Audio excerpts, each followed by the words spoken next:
There's a lot of activity around women and women's issues right now in the global development world. I would say, if anything strikes me as most important right now, is to be kind of the honesty police about that.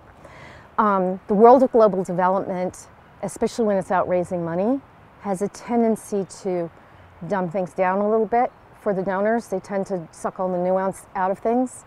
And what tends to get sucked out of the women's space is a discourse about rights, women's rights.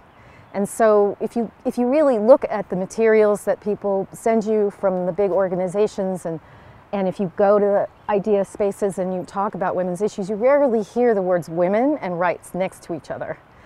And I think that's a deep and horrible mistake, because the fact is, women have made progress in the past. We have, in all sorts of ways, been in better places than we are today all around the world.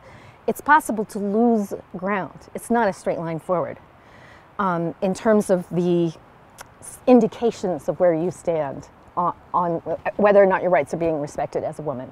So if we're not talking about rights, which is the basic core value that we're trying to support here, then these other things are basically not rooted well enough in the soil to hold when the stressors hit.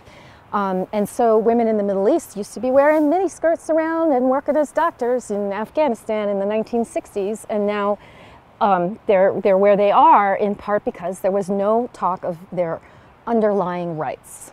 And so I really want to put pressure on the development community to really start focusing more on the political realities that surround much of what they say about food and education and water and so forth.